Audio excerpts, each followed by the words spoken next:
All right, so we are back again with a fully packed show, and this is the SRHR Live INSAKA. This is a platform where we get to discuss various issues affecting young people and precisely issues relating to sexual reproductive health and rights of young people. So, just like always, I am not alone. So, I am joined by colleagues. So, I'm joined by Wankumbu Simukonda, who is a media expert and a sexual reproductive health and rights advocate. I'm joined by Kay Nakubaya, who is also an expert as far as SRHR is concerned. Not forgetting my two colleagues coming all the way from Railway Clinic. I have Madam Faith Banda, who helped me to introduce the gentleman. Good afternoon, colleagues. Good afternoon, Lighten. Madam Faith, kindly unmute your mic. We can't get you. Madam Faith, we can't get you. Kindly unmute your mic.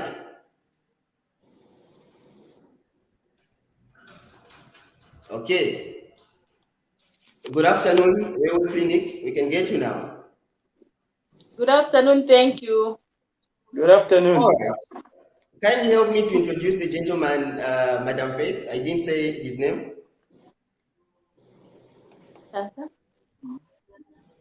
Is Chance Ignatius.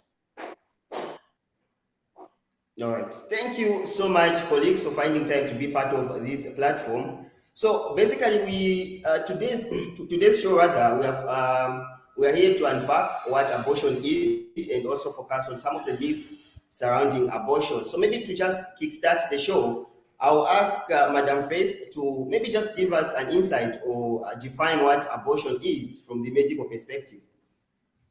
Okay. So abortion is termination of pregnancy before viability, or termination of pregnancy before term,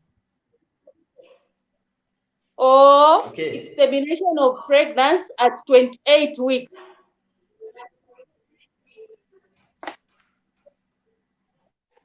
All right. So that leads me to my other question. Does it mean whether it's unsafe or it's safe? Does it still qualify to be abortion? And maybe my other question is, what is the difference between unsafe abortion and safe abortion from the medical perspective again? So I'll ask the gentleman under Railway Clinic to respond. Yeah. Safe abortion. It is a termination of pregnancy by a qualified personnel in a safe environment, which is having safe equipment to use when conducting an abortion. And then unsafe abortion can be defined as an abortion that is done by a qualified staff, but in a wrong environment. That is unsafe. A qualified staff, but in a wrong environment. Yeah, that is unsafe abortion. Oh, okay. Okay, so maybe to you, Wankumbu, why do you think safe abortion is better than unsafe abortion? Well, thank you very much, Lighten. But when just from the terms, when you look at safe abortion and unsafe abortion, safe abortion is good because when you look at the statistics, for example, you see that 3 out of 4 abortions that occur in Africa and in Latin America are done or are unsafe or are conducted in safe abortions, like the experts and health personnel have discussed here. So when you look at these numbers, the number of abortions that occur or are caused, they also cause death. And this is why there is an emphasis on what it is that we need to do. First of all, on the information sharing, access to this information, so that people know that actually they can conduct these abortions in safe environments. Because when people conduct unsafe abortions, you'll hear our health personnel here will discuss that there are a number of issues that can occur. And some people have died as a result of conducting unsafe abortions. And these, which are done in unsafe places, which are done in rural areas, all these actually tell you to say unsafe abortion is not right. Unsafe abortion then entails that one, the post care will enable someone probably not to lose blood, for them to come back normal, and safe abortion will also enable to save many lives apart from the health aspect of having conducted this kind of safe abortions, because as one terminates the pregnancy, they can terminate their life too. So this is the more important, this is the more reason it is important that we emphasize much on safe abortions. All right. Okay, I believe you interact maybe on a daily basis with young people, precisely young women and women in general. So, how has been your experience with regards to young people, young women or women coming to you to confide in you on how abortion services are carried out here in Zambia, or if at all, have you come across a situation where women or young women approach you to ask around issues of abortion, and what's the experience? Well, good afternoon. I think having interacted with a lot of young people out here, I think there's still a gap in information on the legality of abortion in Zambia to start with.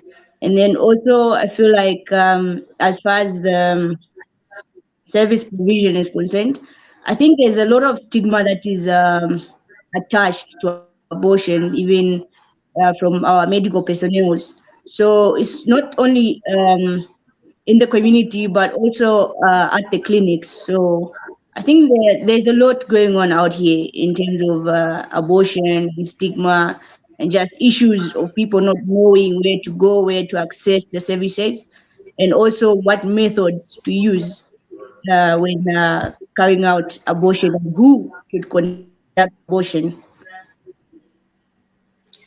All right, Madam Faith and the other gentleman from Railway Clinic, I think there has been an issue of stigma and also information gap as far as issues relating to abortion are concerned. So, on your perspective as healthy personnel, how has been your experience, especially with regards to confidentiality and also access to safe abortion by young women and women in general? What's your question again? I'm saying Kay highlighted that there has been issues relating to information gap, number one, and also issues relating to stigma. So my question is, how has been your experience as healthy personnel with regards to dealing with young women and women in general in accessing abortion services? Because definitely not so much has been talked about, and there's an information gap like Kay has highlighted. Yeah, people are scared of the community because of the myths and misconceptions. So most of the people, when they want to inquire for this service, they think they're going to be stigmatized because this same myth thing that has been going on, where to say when someone is pregnant and wants to conduct an abortion, there is always that misconception to say maybe this person indulges into sexual activities anyhow. Some, they don't even know the reasons why some other people get pregnant. So misconceptions and myths are the things that makes people not to access these services from the health facilities. Then also on the information gap, that one is very much there. That one is very much there. A lot of people don't know that these services are even being offered at clinics. So I think there is need for us as a team, you and us, to work together and sensitize so that this information reaches every corner of our communities. All right, in case you've just joined us, this is the SRHR INSAKA brought to you by Zambian Youth Platform, ZYP. And we are discussing abortion myths and facts. Also, we are looking at safe versus unsafe abortion. I can see comments flowing in. And Caroline Feifei Chibesa says, I'm following. Thank you so much. I saw another comment coming all the way from Boniface, who says, I'm already watching live from Pika of Muchinga province. So thank you so much, guys. It is good to know that a lot of young people and women and young girls are tuned and watching at this particular moment. So we are looking at information gap, Wankumbu, and you coming from a media background, you being a journalist and also you being a media expert. What do you think is the role of the media with regards to issues or maybe sensitization on abortion? Thank you very much, Lighten. Yeah, so just before I come to the role of the media, we have discussed safe abortion and unsafe abortion, and earlier on you asked me about the safety. I just forgot to mention that 4.7 to about 13.2% of maternal deaths that occur globally as a result of unsafe abortions. And if we are having such kind of percentages to something that can easily be discussed and dealt with, and as a result of unsafe abortions, the care alone, light on costs. When you look at the WHO statistics, they will tell you to say about $553 million is spent on care of the complications that come as a result of unsafe abortions. So when we look at all this, and if the media has such kind of information, then we are going to say, how can these monies help out to alleviate certain other problems, even in the same health sector? And immediately we realize that importance, then we are going to be serious about it. Everyone is going to come on board. Kay earlier mentioned about how people are not familiar with the Abortion Act, which we have in Zambia. I'll tell you to say it took a friend from Norway who came and told me that the Abortion Act in Zambia was signed in 1975, if not 73, if I'm not mistaken, thereabout. So you see that we need such kind of information. And if we draw such kind of information from documents that have passed through parliament or that are with our government officials, then we are going to join forces like what the Zambia Youth Platform is doing to bring people like the health staff from Lewe Clinic, people like the young people that are dealing in such kind of a service provision. So we need to be proactive about it, because lack of access to information, okay, and lack of access to these services, even if these services are there, but when there is no information from us journalists, from people Maybe that are supposed to. Wankumbu, sorry to cut you short. I've seen an interesting question coming all the way from Mati Banda, who is asking, do they just do abortion to anyone, or it must be based on one's health risks to be pregnant? So the question again is, do they just do abortion to anyone, or it must be based on one's health risks to be pregnant? So I'll leave it to the railway clinic to maybe try and tackle this question as soon as we finish Wankumbu. Let's hope you've taken notes. The question is, do they just do abortion to anyone, or it must be based on one's health risks to be pregnant? Wankumbu, you can carry on. Then the guys from railway clinic, I think, will respond to it. Yeah, I think that's an interesting question, and I'll be looking forward to the response from our health personnel, of which maybe after that I can also comment.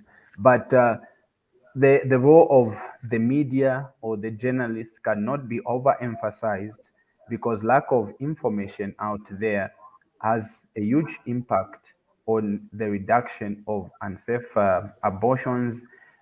It has got the impact on the reduction of such amounts of money and the lives. If the money is not enough, but the lives that are lost due to lack of information out there. So the need for journalists, the media personnel, and various organizations to emphasize and preach on the need to have safe abortions cannot be overemphasized. And this is actually one of the platforms that I'm using to demystify some of the myths that are there and place emphasis on the importance of safe abortion.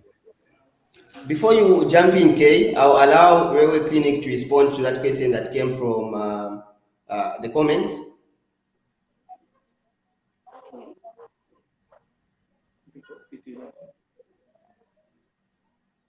Madam Banda and yeah. Yeah. The question was phrased as in, can abortion be okay? Do they just do abortion to anyone, or it must be based on one's health risk to be pregnant? Every woman has got the right to abortion according to law. So everyone who wants to do an abortion has got the right. Yeah. Oh, okay. So it's not Okay. just the risk part that qualifies one to undergo abortion. If, for instance, this is an adolescent who's 18 years old, and this adolescent is just in grade 8, and they've got a vision of completing their school, going to tertiary education, and they want an abortion, and they have no medical condition that qualifies them to have an abortion. By virtue of them coming for the service, they very much qualify, and they should be given that service. Okay, so before you comment, Kay and Wankombo, I've just been notified by our tech guys that there are a lot of comments.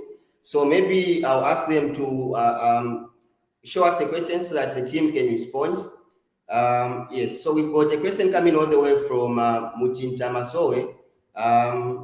This one says, Richard Mwanza says, a myth. They say if one has done an abortion, you don't need to stay closer to them for at least a month to avoid you dying or losing your teeth. Myth, they say if one has done an abortion, you don't need to stay close to them for at least a month to avoid you dying or losing your teeth. Maybe Railway can tackle this, then Wankumbu and Kay can comment while we are also looking at other questions. That one is purely a myth, because the way the abortion procedure is done, it purely just comes out as menses. So are they telling us then that when someone is having their menstrual periods, people should stay away from them for fear of losing teeth or dying? So that one properly is just a myth. Okay. Thank you. So maybe just to clarify, when we are talking of myths, we are meaning things or maybe statements that are not proven or true, statements or maybe things that society perceives to be correct, but these things are not correct, or maybe they are not proven scientifically and medically speaking. Maybe the other question is, what are some of the side effects of safe abortion? So Wankumbu and Kay can comment on some of these issues. You can start Wankumbu, then Kay, and then we'll get back to Railway Clinic. Yeah, I like the previous myth that Richard shared. I can also testify with Madam Banda here. Madam Banda, that myth I was actually told also by my grandmother that don't sit with a lady who has just terminated pregnancy. Do they say akapopo? Ukawameno. Muntu ngali kwata akapopo ukawameno. How come I don't know that name, Wankumbu? Okay, yeah, and we leave it for another time. But that myth, it's good that it has come out. I've heard it before, and Madam Bandas confirmed that it's totally a myth. So you see, even the way we are having these conversations, I know that this is on Facebook and this is also on YouTube. This will leave a test of time. People will come and make reference to this discussion, and one or two people will learn from here, and we are going to save lives by having this discussion, which is much of information sharing. We are going to see a reduction in that 4.7 to 13.2% of maternal deaths that are attributed to to unsafe abortion. So that actually translates to the fact that if we're having safe abortions being administered by trained health personnel from railway clinic and other health institutions, we are going to save lives, first of all, which is very important. Then we are also going to reduce on costs that are incurred by governments and even UN agency institutions to put in medicines and measures that deal with the costs that come with dealing with the complications. I mentioned about $553 million being spent annually in terms of dealing with complications that come with unsafe abortions. So all those things. What are some of the side effects of safe abortions? Well, I'll leave that to the health personnel to discuss, because this is a safe abortion. But from what I have learned, I understand that even with safe abortion, there are odd means that maybe one may use that may not be very safe. But with the modern ways that are coming up, one can actually have that safe abortion. And for us to say it's safe abortion, then it probably does not have to have any complications. Okay, it looks like we have lost the colleagues from Railway Clinic. I think this is due to a technical fault. We just hope they come back and also we proceed with the show. But anyway, coming to you, okay, before we get to discuss some of the questions coming through, we've seen a lot of young people complain, or rather discuss how unfriendly these facilities could be, especially in relation to access to safe abortion and other services. What is your comments in relation to the fact that you deal with young people almost on a daily basis? So what is your comment on issues relating to unfriendly services, or maybe unfriendly environments created? It could be by a facility or the health workers or information gap. What's your comment? Well, I think, like I mentioned earlier, there is a lot of stigma that is going on in these facilities that we go to, and it's sad to say that we are really a long way in terms of attitude when it comes to health workers in Zambia, because you find a situation where even a cleaner is able to pass a very uncomfortable comment to a person that is coming to access certain services, which shouldn't be the case. And I feel like they drive this power from the health service providers themselves, because uh, there is no confidentiality or privacy in terms of how these services are even offered to first start with. There's a tendency of just screaming at patients anyhow and saying all sorts of things, where they comment things like, "Eh, wamene mwama abortion ingara choko," and such things. And it's really disheartening to know that young people can't even access these services because of the fear of discrimination. And it's not only from the society point of view, but also where they're supposed to access these safe services, so to say. So I feel like a lot can be done in terms of health workers themselves. Maybe teaching them on how to handle patients when they come could work for us as champions and as advocates. I think these are the key issues that we should begin to look into, like on a serious note, because I feel like it's mostly been on the surface. We've looked at it, but not so deep. It's like it's just a topic that is being talked about, but there is no serious empathy or serious precautions for people that really treat patients in that way. So I feel like if something can be done, or some law can be put in place, maybe this could help young people. And also, I feel like it's lack of information on the part of the service providers themselves, because in as much as we would want to blame them, maybe it could be a situation where they also lack information on how to handle certain clients.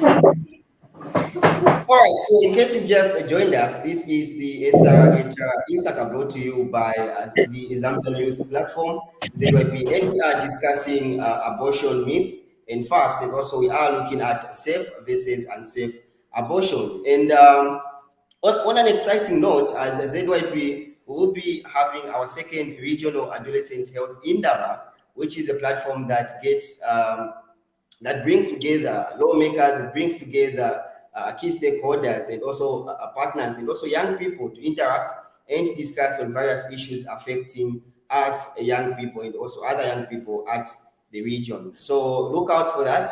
So the Rahai or Regional Adolescent Health Inda will take place in November from 16th to 18th November 2021. So do look at our adverts on our social media platforms, Facebook, Twitter, and YouTube. So maybe getting to you, Railway Clinic, I think we need a comment. We were discussing issues relating to youth-friendly facilities. So there has been accusations from young people that facilities like clinics, hospitals are not friendly enough for young people, maybe young women, to access services like abortion. So what is your comment on these accusations?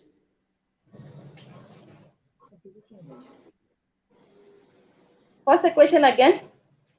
I'm saying before you left due to a technical fault that you had, we had a discussion surrounding unfriendly, youth-friendly facilities rather, or maybe accusations from the young people that some facilities, public facilities are not friendly enough for us young people to access certain services. A good example could be abortion. So abortion is said to be not easily accessed here in Zambia, especially by young women and young girls, or maybe young women and women in general. So what is your comment with regards to friendly facilities and also accusations by young people?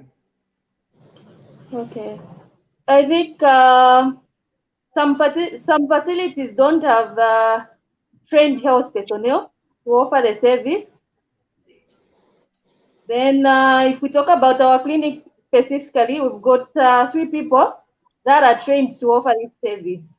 So when it comes to offering abortion, our clients are not allowed to be in the queue, where you can easily identify them to say, no, these have come for abortion, these have come for MC. If they are tested positive, if grab index is done and it comes out positive, from the lab, they are referred directly to the providers. So I think on the issue of them not being able to access the service, maybe it can be due to the information gap between us, the providers, and the young people. Okay, I think it all borders on the information gap at the end of the day. So a lot of issues relating to lack of information and also ignorance. Let me put it that way. Though some people would say there's no ignorance in terms of this time and age. But anyway, let's look at how young people can access these services. So how can we ensure that we better youth-friendly facilities to ensure that young people, young women especially, can easily access services like abortion? Railway Clinic, I think you can tackle this. How can we ensure that we create safe spaces or safe environments for young people and young women especially to access abortion services? To start with, we would want to advocate for an infrastructure which will be for the adolescents and the youth. That infrastructure, all services should be provided. If, for instance, we've got a room where youths can come at any time, they feel like accessing any type of service they want, and they are offered, maybe that one can help them come freely. But now look at this youth who comes to the clinic, joins in the queue because they don't know where to go. They'll follow the queue up to the clinician. Then in the clinician, that's where they'll tell them to say, no, you're supposed to go this way. But if there's an infrastructure put in place for them, they can easily know to say, oh, that's where services are offered for the youth. Okay, then also, I've seen a lot of, oh, sorry to cut you short, Madam Faith.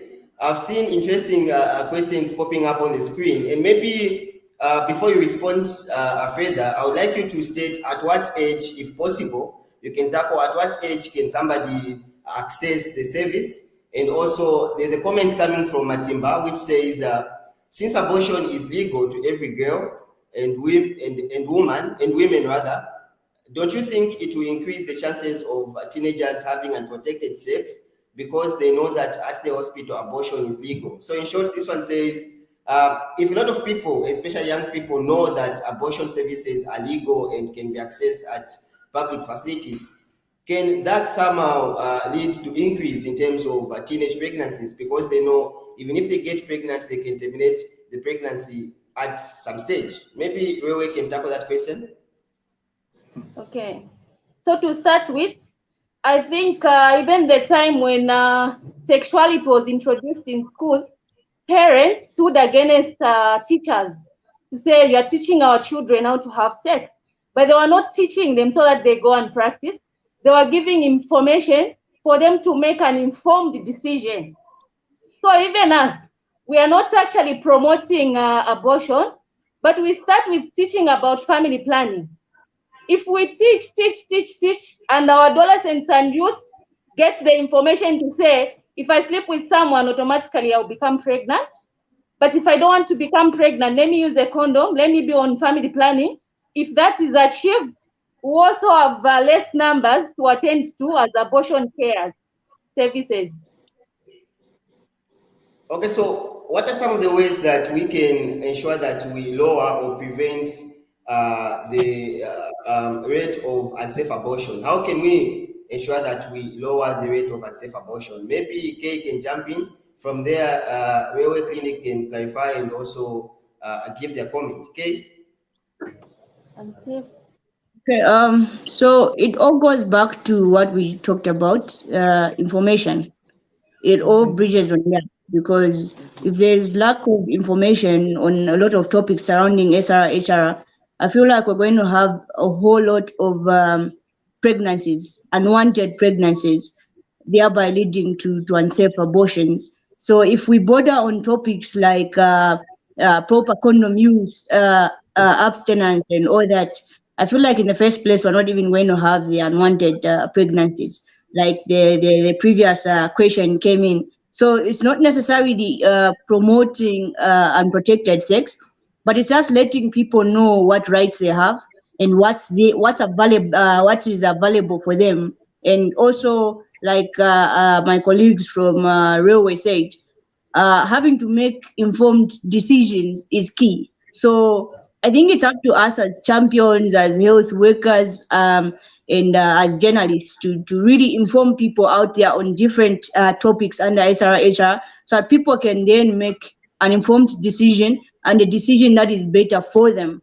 Because it's not true that one would want to be pregnant at a very tender age and undergo what we call abortion, because like the other person asked, we wouldn't really call them side effects of safe abortion, but maybe would say there are certain things that you go through, like light periods, like, and also cramps and all that. So it's not really a walk in heaven or in a park, so to say, but there are consequences to everything that you do on earth. Even abortion has got its own things that it comes with. It's not like you're just going to go through a swift process and you're there. So really, we need to tell people the truth out there so that they can make informed decisions, and also just do what's best for them at the end of the day. All right, in case you've just joined us, this is the SRHR INSAKA, brought to you live by Zambian Youth Platform, ZYP, and we are discussing abortion myths and abortion facts, as well as safe versus unsafe abortions. So I've seen a number of comments coming here. Vincent Manika commented that he is watching from Zambian Youth Platform HQ. So thank you so much. It is good to know that you are watching. And also I can see the great Munalola, who says, I'm locked already from Zambezi Northwestern. So maybe you can bring in some of the questions or comments that I earlier saw. Yeah, so there's this coming from Caroline Faifei Chibesa, who says, I have a question for Our Lady in White, the nurse. What do you think is the best way of talking to the health personnel in as far as changing their attitude towards clients is concerned? Because it has really affected a lot of youths / adolescents not just with abortion, but also accessing antenatal services. They feel shy and get scared. So this one is for you, a railway clinic. I have a question for our lady in white, the nurse. What do you think is the best way of talking to the health personnel in as far as changing their attitude towards clients is concerned? Because it has really affected a lot of youths and adolescents, not just with abortion, but also accessing antenatal services. They feel shy and get scared. Do we still have... Oh, Railway, please respond to this comment. Apparently, sir, on that one, I can't answer it on a personal basis. But otherwise, I would advise to say maybe some clinics, but it's not all the clinics that we've got nurses that have got attitudes. This time, we encourage antenatal to all age groups. Whoever is sexually active, we encourage to start antenatal as fast as they can. As they just discover to say they are pregnant, we allow them to start the ANC services. And there is no discrimination of any kind. And we just treat each and everyone with autonomy, I'm sure. So okay, so there's a that question. Sorry to cut you short. There's another question. Is the abortion service free in terms of maybe public facilities or even private at some point? Is the service free? This is coming from Oscar. Maybe while you're answering, we can also share or maybe talk about if the service is free or not. for the private sectors, we can't answer on behalf of them. But for the public service, we do it for free of charge. Okay. All right, maybe we can focus our attention on some of the myths surrounding abortion. So at some point, I heard a comment. I think I was on a bus. Maybe I don't know where I was going, but there was somebody who was speaking to another colleague that at some point, if somebody accesses maybe abortion services more than twice or maybe a lot of times, that can lead to infertility at some point. So my question to you is that can safe abortion, or maybe, yeah, can safe abortion really cause can safe abortion cause one not to get pregnant in the future? You are asking of safe abortion? Yes, can safe abortion cause one to experience maybe difficulties conceiving or being pregnant in the future? Not really, not really. It is very safe, and safe abortion. You know, when you conduct a safe abortion, what happens is when you're done, when the abortion, the pregnancy is terminated, the woman will just remain with normal menstrual periods, and then the uterus will get back to its normal. Okay. So the uterus becomes very clean, and when the uterus is clean, the woman becomes even more fertile. So no wonder after doing these procedures, we advise all those that we attend to be on family planning, because if they're just left without being on family planning, immediately they'll fall pregnant again. Okay, maybe I think we're just remaining with a few minutes, but let's discuss stigma as far as abortion is concerned. So, of the stigma that women face in accessing services, abortion stigma is among the greatest. So, what can be done to ensure that women and young women can access services like abortion and not stigmatized by society? So, how can we ensure that we prevent stigma around people who access abortion services? Maybe there is need for more community health workers to be trained so that they know the benefits, so that they can help us in return to disseminate this information in our communities. Then I strongly feel also parents should be given even just basic training on such health services that are provided to our adolescents and the youth.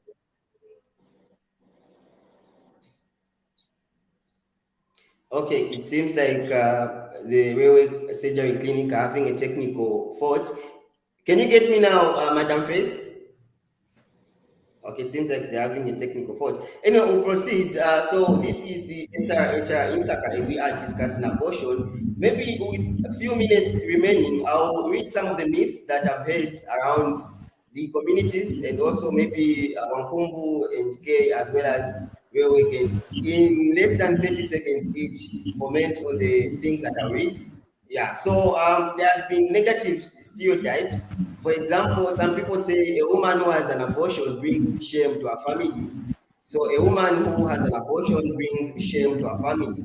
Another stereotype that I've heard is that the woman who has an abortion should no longer be associated with. So if maybe I or maybe a young woman gets to access the abortion services, some neighbors or some people say, "Don't play with that young lady. She'll teach you bad manners." Yeah, she'll teach you bad manners. So maybe you can comment on some of these things that are made around communities.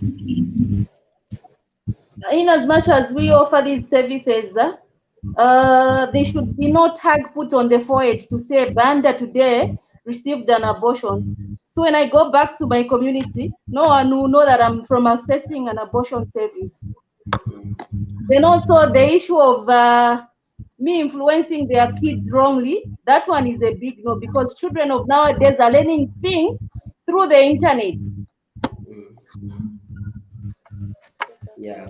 Wankumbu, maybe you can chip in less than 30 seconds because we don't have a lot of time remaining. And then, Kay. Yeah, thanks very much, Lighten. And this has been an educative and informative discussion. My only comment here is that I think everything has been said, but my emphasis is just on the lack of access to abortion. And access to abortion should not be determined or should not be dependent on where I live or where I come from, or the amount of money that I'm able to spend. Okay, so how much money I have, where I live, and where I'm coming from should not determine my access to abortion services. If we realize that this is very key, then we are going to save a lot of lives. We're also going to save a lot of resources. We're also going to save a lot of time for our health personnel, because the health personnel, they are discussed that when we are talking about abortion, we are not encouraging people to abort, but we are giving them information. Okay, and when we give this information, and before we give this information, we tell them, say, look, before you even think of abortion, there are all these services that are there that can prevent pregnancy, that can prevent you from contracting HIV and AIDS, that can prevent you from getting STIs. And when you talk about pregnancy, there are a wide range of services as well that are in that regard. So access to information is very cardinal.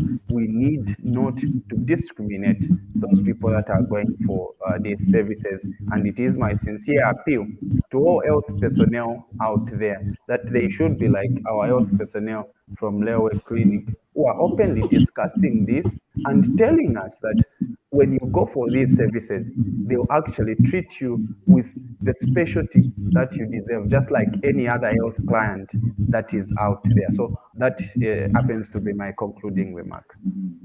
Thank you. I was even to say, Wankumbu, is that your concluding remarks? Anyway, we move to you, Kay. Maybe also in less than a minute, you could also chip in and say your concluding remarks. Then after that, we'll have railway surgery colleagues in that order.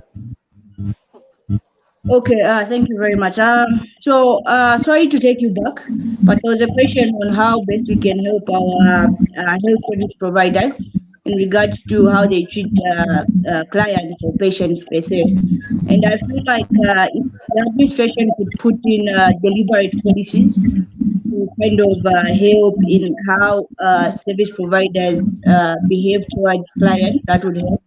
And also, I feel like trainings, maybe per cycle, would also help, because it's been proven that most health service personnel that have undergone certain trainings treat their clients better than those that haven't undergone any trainings. So my concern around that is, if you train 1, 2, 3 people and then they happen to move or get a transfer, what happens then? you go back to the same attitude as before. So maybe if they could put trainings per cycle just to encompass or accommodate those that are just coming in, I think that would really help. And as far as myths are concerned, I feel like myths come around because people lack information. I'll keep emphasizing this. And who better to put valid information than us, the champions, the advocates, the health providers themselves. I feel like let's choose the platforms that everyone is on, everyone can easily access. Put out this information, let people access the right information, and also let's put information that is verified, because we can imagine how many people are working right now. So And in less any than 30 seconds, please. Okay, sorry. all right. So any statement that I make right now could cause a massive contradiction and all that. So I feel like as champions we have a role to play, as advocates you have a role to play, as service providers. Just everyone, let's just jump on the board and yeah, let's avail this information out. Thank you. All right, Railway Surgery, your concluding remarks?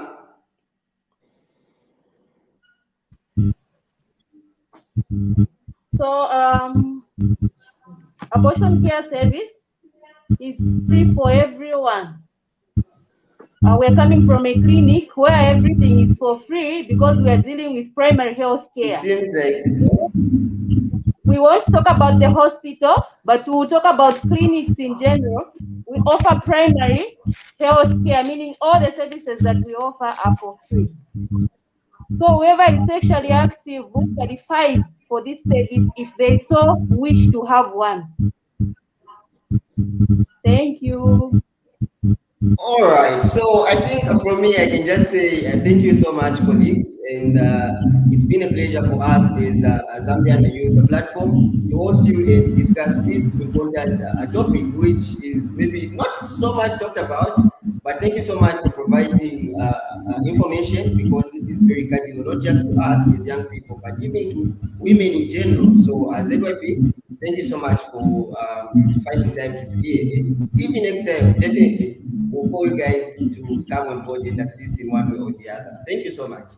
So maybe in case you just joined us, unfortunately, this is us saying our goodbyes, and this has been the SRHR Live Insaka, where we get to discuss various issues affecting young people. And I was joined by a panel of experts, advocates, and specialists as far as sexual reproductive health and rights is concerned. So please look out for our various adverts on the Regional Adolescent Health Indaba Rahai 2021 on our various social media platforms. So on Facebook, it is at Zambian Youth Platform. Similarly, on Twitter, it is at Zambian Youth Platform, and also we are on Instagram. Also, take your picture with a message, post us there, and also be able to engage and interact. Apart from that, also you could as well register and be part of Zambian Youth Platform as a member, where you can get to participate in our various activities and projects that we have across the country. So thank you so much once again to the people who are on the panel today. And so from me and the entire team from the Zambian Youth Platform, it is goodbye, have a great afternoon, and see you next time.